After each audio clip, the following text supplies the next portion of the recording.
Defense Secretary Pete Hegseth says the U.S. will launch its most intense strikes yet against Iran as conflicts enter day 13. The Pentagon also says Iran's supreme leader may be injured.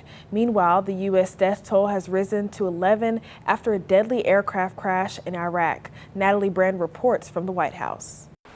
U.S. Central Command said Friday that 6 crew members aboard a refueling aircraft were killed when their plane crashed in western Iraq. War is hell.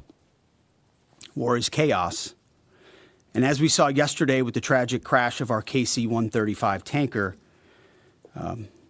bad things can happen. U.S. officials told CBS News they believed the incident was a mid-air collision, but were still investigating. The incident occurred over friendly territory in western Iraq while the crew was on a combat mission, and again was not the result, as CENTCOM has said, was not the result of hostile or friendly fire. As the conflict enters day 13, the defense secretary once again said today would be the most intense day of strikes as U.S. forces go after Iran's weapons and manufacturing capability. We're shooting down and destroying what missiles they still have in stock, but more importantly, ensuring that they have no ability to make more.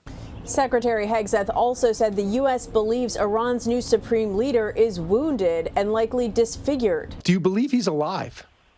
I think he probably is. I think he's damaged, but I think he's probably alive in some form, yeah. President Trump told Fox News Iran would be hit hard over the next week.